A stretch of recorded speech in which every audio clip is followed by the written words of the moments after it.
So people ask me, how is this possible? How can Nestle just set up shop and steal the water? It's not theirs to steal. And I know that the Great Lakes Compact has a loophole in it where bottling can happen. And that was very disappointing because all of these leaders of states and provinces came together to protect the Great Lakes from privatization. Right. And the threat at that time was large-scale privatization, like a pipeline to the southwest or China coming in with barges. But the provision to be able to privatize, extract water, and put them in small vessels is in the Great Lakes Compact. That's a loophole in like 5.7 gallons or less. Yes. Yeah. But there's also loopholes in our existing state laws, too. When they changed the state laws in 2008 in order to be compatible with the compact. It does allow for the bottled water industry to function. They're allowed to bottle water. They pay $200 a year for the permit, for the paperwork, for the permit. That's it. And they can get, 21 million gallons of water for that or more, from each well. I mean, it's just an astounding amount of water that they get for nothing. It really is. But that's legal. So part of what has happened, even though we have laws that need to change, is that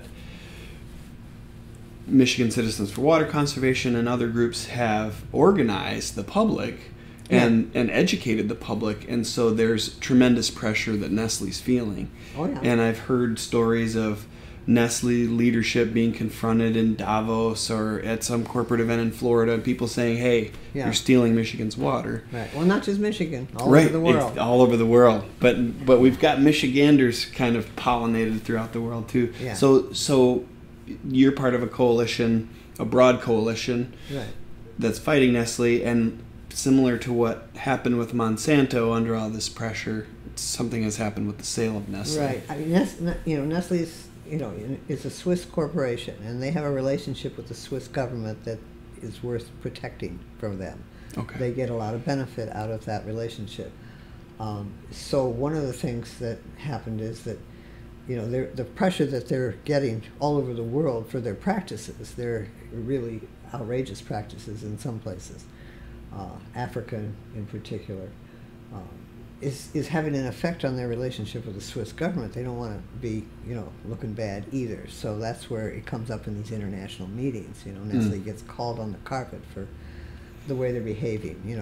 They build a bottled water plant in a rural area in Africa where there's no water. Nobody has access to the water. They put a bottled water plant in there. And people are still walking, 40 miles a day to find water. And then they had the nerve to open up the tap for a day and tell people they could come and get free water. They didn't tell them it was only going to be for a day. So people walked from all over and came, and by that time the tap was closed. I mean, that's the kind of evil stuff they do. Yeah, Gina Luster from Flint went to visit that site in Africa.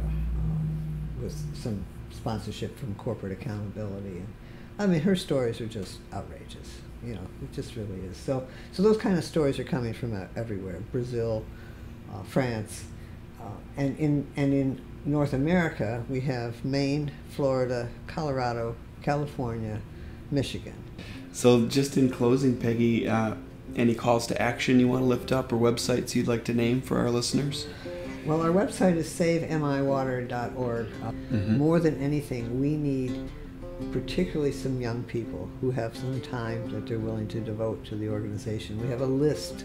It's in the latest newsletter, which is on the home page of the website. Volunteer list that tells specifically what we need help doing.